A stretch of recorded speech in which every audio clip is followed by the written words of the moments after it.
A very good evening and welcome to Berani Bersama conversations with myself, Rashid Salleh, where we talk to celebrities, influencers on this show. And of course, Berani Bersama is a community effort by Malaysian personalities and creative individuals. And we hope that this initiative will give us an opportunity to interact with the community and help elevate and boost morale of our families and friends at home. It's also an effort for us to share our knowledge, skills, and abilities via social media. It is also, more importantly, to raise awareness as well as monetary contributions towards MERCY Malaysia's COVID-19 pandemic fund. Of course, you can find out all the information down here below me. For more information, please do donate and log on to www.launchgood.com/bersama, Berani Bersama MY. Apologies about that. Now, this second Berani Bersama conversation, I'm actually very looking forward to, because music is something that I've always enjoyed, but it's something, it's very, very technical, and is the person that I'll be interviewing very, very shortly has been in the business for about 20 over years. But I'll tell you, and I'll introduce him right now. Hey, how are you, Victor G? He looks, good. yeah, you look like you're on the wrong side of 20s. So The wrong side of 20s. Yeah, because for someone who's been in the business for 20 over years, you look like you're just literally you're 20 something, 25, 26. I'm 22. Plus 20 or probably, I don't know. Yeah. But welcome to the show. Welcome to Berani Bersama conversations. You're going to be performing here. You're going to be performing here tonight. Of course, for those of you who don't know him, he used to DJ at Euphoria by Ministry of Sound. You've used to do events, and more recently, you're the music curator of W Hotel. That is correct. We'll go into all that in this half hour, because I'm very interested to find out what your life is all about and what we're going to be listening to later tonight at about 10 p.m. Now, let's go to the beginning. How and why did you get into this business? And you know, when you could, typical Asian parents, we could have been a lawyer, could have been a doctor, and everything else. Yeah, what you said is entirely true. I mean, like, I'm pretty sure, like most Asian parents, I mean, the expectations was really a little bit different from what I'm doing right now. I've always been into music for the longest time. I mean, back when I was in like high school, primary school, and all that. I mean, coming to the point where I was in high school, where I was collecting a lot of music, I was buying a lot of cassettes. Back then, cassettes, a lot of CDs. Eventually, when CDs was introduced, I was buying a lot of CDs, up to the point where back in school, when the school organizes certain activities and gatherings and inter-school class activities, they always say that when the organization or the committee were to ask, okay, who's going to be in charge of the music? Victor has a lot of music. So okay, let's get him to play some music. So back then I didn't know anything about DJing, like the art of mixing one track or another. I just showed up with my music, popped into the cassette deck, played onto the school PA system, and just like, okay, cool, playing that, okay. And then right after about when I finished towards end of high school, there was certain like friends were organizing like house parties, those typical after prom nights and all that, and I had the idea of like playing music to parties. And back then it was, New Kids on the Block, those kind of mega hits now. Explains my mega hits, all that kind of stuff. I would rock up to an event. I mean, like house, it wasn't a proper event. I'll rock up to the party and I would have like 2 hi-fi players. I would have like all my cassettes all rewind and forwarded to the right tracks, and then I would play one track from one hi-fi, and then after that I would just fade in, fade out, and then play another track from the other hi-fi, fade in, fade out. So it was like doing that all night long, and I was just changing cassettes, CDs, CD players. Right.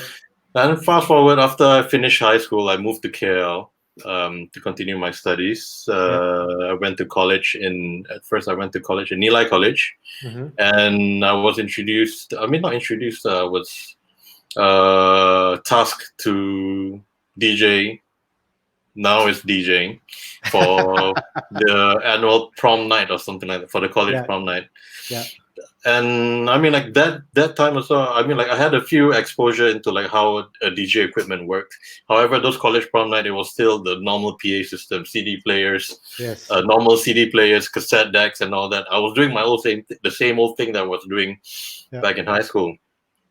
Then after I finished my diploma in Nilai College, then after that I moved to Health Institute here, and this was probably year 2000. When it was still in Damansara Heights.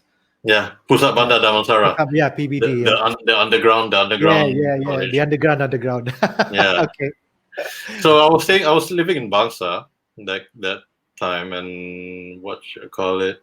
I was living in Bangsa, and I was introduced by my roommate at that time to these guys who were running this bar called the White Room down in Telawee 3. Yes, I remember that. You remember that? We're around the same age. We're around the same age. That's right. I'm 48, so we're around the same age.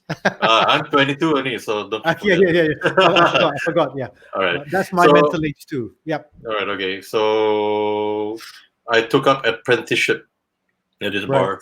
In exchange to, I mean, I did a lot of like chores for the club, for the bar, for the resident DJ at that time. I used to wash records, distribute flyers, and in return, I mean, I'll come in the afternoon when it's not operational hours. I start to practice. The resident DJ would tell us, okay, this is how you beat match and all that. So from there onwards, I mean, like I was DJing, I was playing happy hour music for a good 1.5 years. Happy hour music. This is like from 7 p.m. to like 10 p.m. where until the main DJ rocks up. Right. So eventually, I mean, the confidence build up. I mean, the knowledge on music build up, the skills build up. Then eventually, I got to play during the later hours of the set. Then from there, I mean, like other bars around Bangsar starts to notice me. And then they start to like, okay, when you come play for us, play for them, and from there, the profiles start to build up. Right. Eventually, I mean, like playing around Bangsar became playing around KL. Got to network with a few really good guys that were organizing parties. So I joined them together. We were doing parties. Parties around the city. Yeah. And it's carried on from there until today. Wow. I mean, the scene, I mean, I'm going to quickly go up. The BBK was watching the show because I had her on last night. First, she said, oh my God, cassettes, the horror of winding them with pencils. She also asked, out of topic question, how is Mr. Victor keeping his hair so short, groomed and shaped at this time?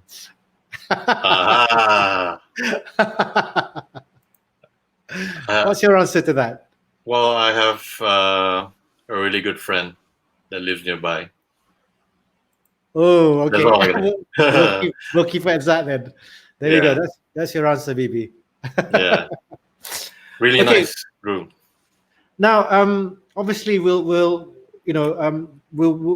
ask you about tonight, and also I'll probably will ask you about your being the music curator at W Hotel. But there's always this age-old question. It's like, there's massive differences, especially here in Malaysia now, being called a DJ, and then and now. What has changed apart from maybe the equipment?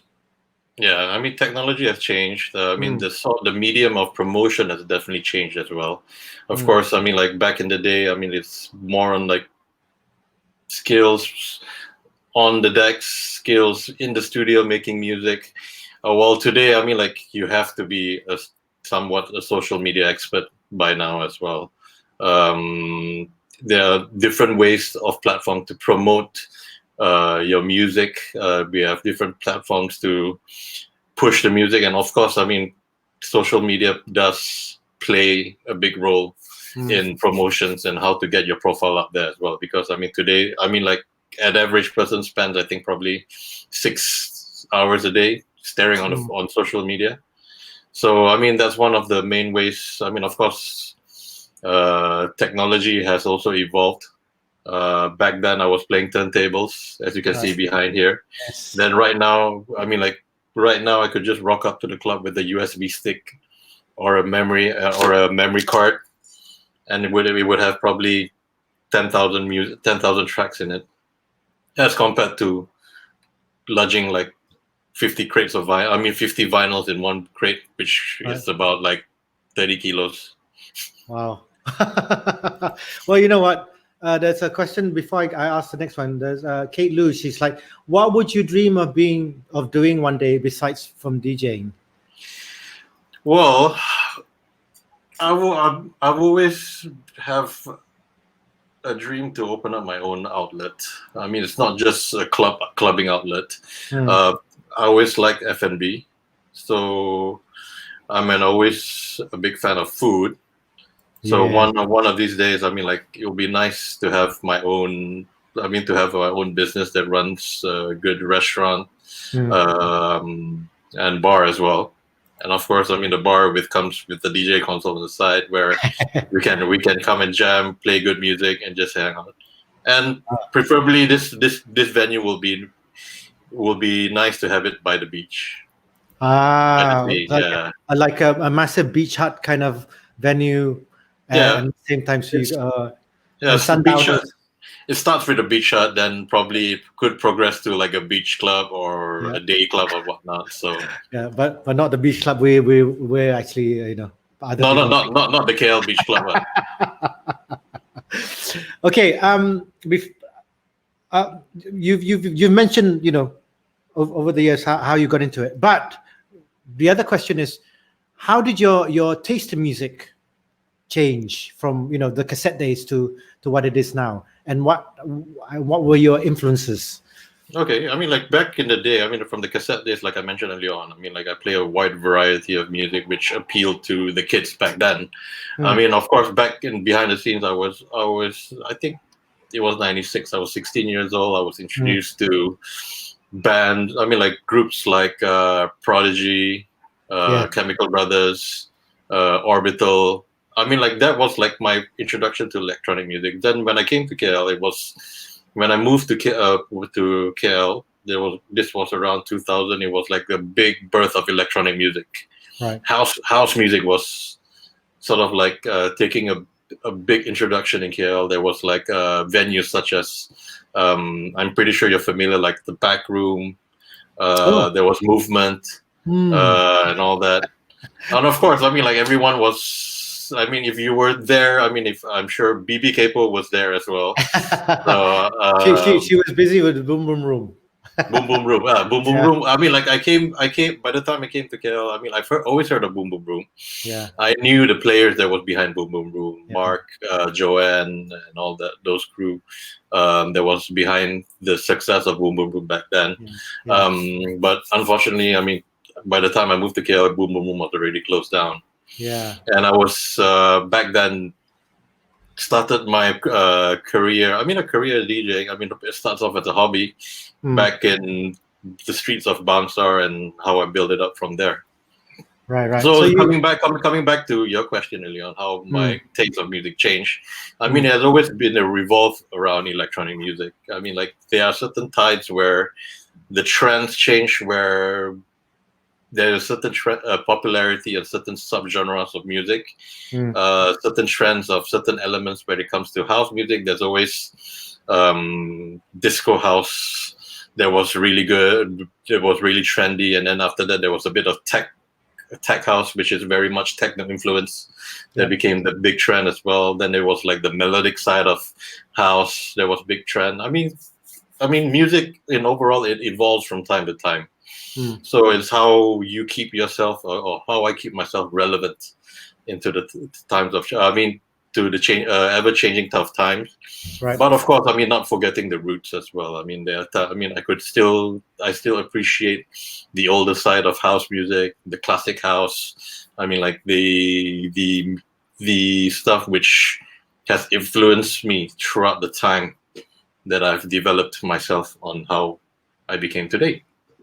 Yeah, you just reminded me when you said Backroom. I remember Jungle Jerry. I mean, DJ Jungle. I mean, Jerry. That's the kind of guys we sort of grew up with. But there are some DJs who are very stuck in one type of music. But it seems like yours was more, you'd like to evolve and those. And what influenced you to move the times? Was it because the crowd was getting younger, or you just wanted to keep evolving? Well, the crowd is always changing. Yeah. I mean, like, you see people come, people go. I mean, you tend to observe, like, there are certain phases of crowds. There are certain crowd that come in and they stay for like a few years, then they eventually get married or choose a career path, which they don't have much time for clubbing or to be involved in the music anymore. Whereas, I'm fortunate enough to be involved in this, to actually observe and to actually experience the ever changing of times. So, back to your question again on what was it called again? Your question? Basically, what did you move along with the music as yeah, of course, with the music, or yeah, of course. Like stuck with, like, some DJs, they'll just play the 80s and they're just like, they don't want to evolve, they don't want to, it's a good and bad thing, Yeah, it's a good and bad thing. For me, I pay a big a big effort. I spend a lot of time trying to create a new experience for every time I play in a set. Every time I play, be it in a club or being in a festival or whatnot. Nowadays, there's not many festivals anymore. Being in the club, on a weekly basis, I actually pay a lot of attention, spend a lot of time in searching for new music, so that every time I were to play, I'm pretty sure a few of my few guys that have seen me playing often, whenever they come and see me play, it's always like a new experience. And that's, I think, I spend a lot of time working on as well. Right. Okay. So let's move forward slightly more to the present. All that, and then you've reached this stage where you go to W Hotel, and you became the music curator for that. How did that come about, and what is that job scope? What is a music curator for any establishment in your eyes? A music curator is a special designation. It's a special role which is which you can find in every in every W hotels worldwide. In every W hotel you go, there is a music curator. Well, the other name for music curator is also entertainment director, the guy who is in charge of the entertainment, the roster of what's happening within the scope of entertainment, and also the music aspects of the whole hotel. Music is one of the core values of the hotel, of the W hotel. Music, there's design, there's fashion, and so on. So when it comes to music, we have W Hotel takes a very quirky and very intelligent side of things. It's not skewed to one specific genre. It could be any genre at all, but it has to be somewhat intelligent, forward thinking, and also, and of course of that, from my idea, the music curator is part of the role as well, is to overlook the day-to-day operations for the entertainment. Of course, the WKL here, not talking about now, on a daily basis, we have DJs playing every day. We have international DJs coming in every month as well. There's live performances. There's live percussionists or live sessionists to complement with the DJ as well. And whenever there's a happening, we always try to inject the music aspect into every activation that we have. Now, does each W hotel, or rather, are they very individualistic, or do you follow a theme throughout all the hotel? Every hotel, every W hotel worldwide have a very special design narrative. The WKL here, we have we have a design narrative which is this theme around this name called Jungle City Beats. Okay. So I mean, like the design narrative. I mean, like if you were to walk into the WKL here, we have our design is based on themes that comes from the jungle. We have like our artworks and everything carries elements of the forest. If you were to if you have been to the lobby on level 8, you see the LED lights coming down, which signifies waterfalls. If you see the designs in the room, there's leaves like a down kaladi or something like that. Oh, okay. Which signifies the local flavor of the local plants. There's like elements of like the gussing in our lighting fixtures. Yeah, and if you go to the wet deck, I mean, you'll see there's a pool which has a mist coming out, which signifies like a volcano coming up from a pool. So there's a lot of like small narratives which comes to the design of the whole hotel, which signifies back to a theme called Jungle City Beats. That's very interesting because I wouldn't have thought. I mean, a very rainforesty kind of feel to it.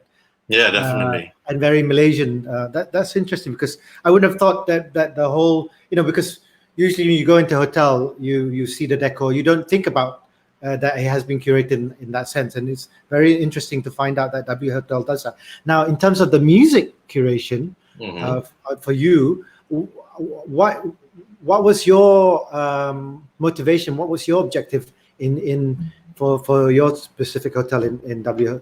Well, my objective is to create W Hotel as one of the go-to places in Kuala Lumpur for when it comes to the best music experience in KL.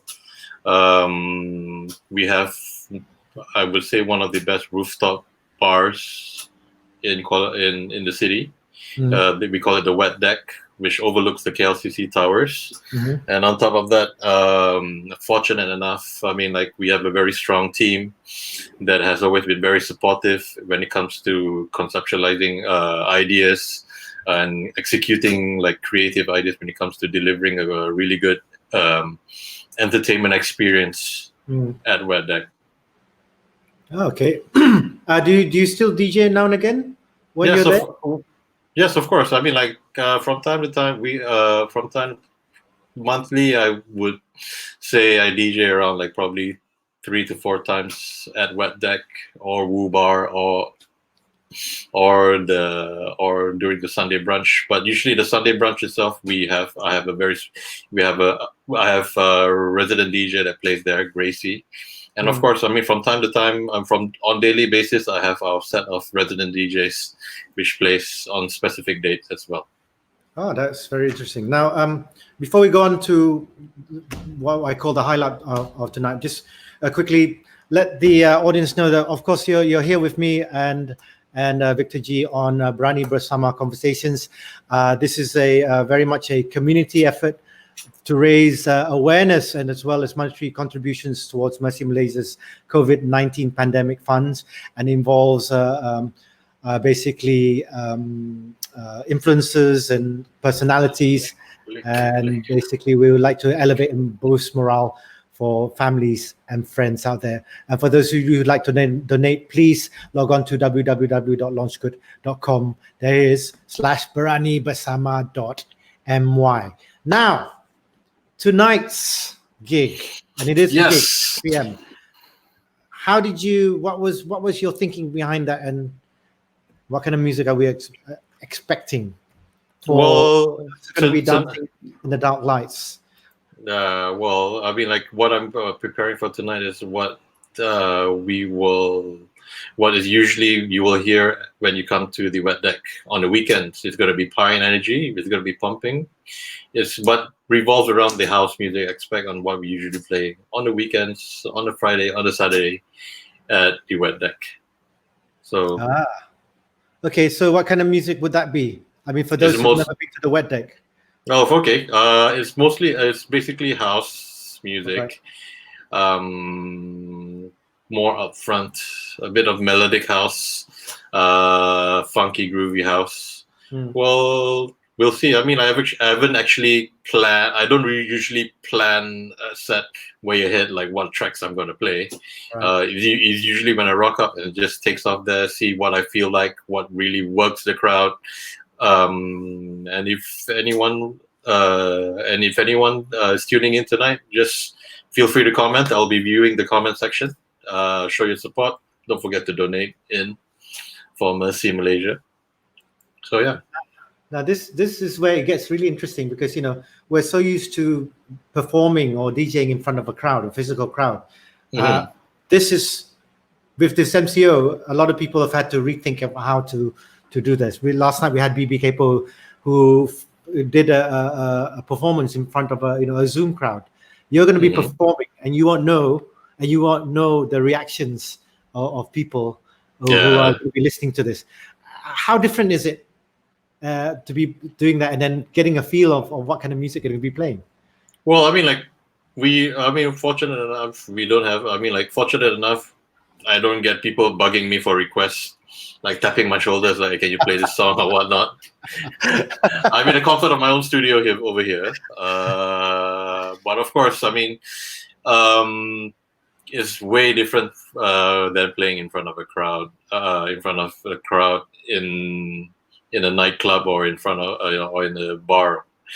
Of course, things are still very interactive. I'm still eyes on to the comment section and seeing friends and family and people that tuned in. They support in by leaving a comment, or they hit like, or they share on the stream.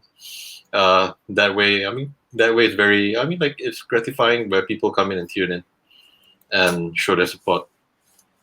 Right. So, what is the first thing you're going to do? I've got two questions. First, I'll ask, what is the first thing you're going to do, apart from work, of course, once this whole MCO is lifted? And you got to be like, not going, I'm going to go back to where I'm going to be. What's the first thing that you really want to do when you know everything is over? Where and how and what? Well, a beach holiday is definitely on the list. I mean, like, just head not international, just locally to like Pulau Redang or something like that, or Pulau Perhentian. That is one. Two. Second one is I'm gonna hit the hot pot restaurant with my girlfriend. So the beach is basically your future plan, your future business. And but immediately MCO lifted, straight to hot pot. The hot pot shop. Do you want to give a shout out to that hot pot? Where is it? Hong Kong hot pot in Bangsar. Everybody knows that it's the best. I should get paid for that, right? Yeah, we should. But there we go. Try giving our bit. Well, don't pay, but donate. Yeah. Yes, the most important thing is donate to launchgood.com/beranibersama.my. In terms of the final question, it's like, work-wise, how is the hotel handling it in terms of your, where you guys are at the moment? Well, right now the hotel is closed, officially closed until the MCO is lifted. But at the moment, we have plans to reopen back certain parts of the hotel end of this month. But officially, we are closed till end of June. Because we forecast a very slow pickup rate. So even though if we open up next week, a little bit more than a week away, we forecast like a very slow pickup rate. So I mean, the overall cost to run a big hotel versus the revenue that's coming in from the hotel rooms itself, I think it's best that we wait until things get a little bit more stable. Once people can start traveling into KL, into Malaysia, and once the borders are open up a little bit more, touch wood, everything will be good. So we can resume back to our daily normal operations. Wow! By end of June. Well, actually, now that you've sort of whet my appetite, I'm actually looking forward to seeing what this wet deck is all about, because I've seen the hotel from a distance. I think I've been to the 8th floor, but I haven't gone beyond the lobby. So it's going to be very interesting. Come by. Just let me know when you want to come by. Okay, so that's an drinks on me. All right. So thank you very much, Vic. This has been a really interesting conversation. I've learned a lot in this last half hour, and we look forward to. Don't forget to catch Victor G on this on our page, probably as well as yours as well. Yes, it will be on my page. And 10 p.m. tonight. So it's the Techno Wizard on at 10 p.m. and it's going to be awesome because I think I'll probably be tuning in because that's my chill time as well. All right. Make Pleasure sure that to catch up with you, Rashid. Yes, thank you very much. And for those of you who have been watching Berani Bersama, thank you very much. We will be speaking to Puva later on tonight at 8 p.m. as well as presentation by Zoe Badaria. So from us here at Berani Bersama Conversations, thank you, Victor G, and we will see you guys a bit later. Bye-bye.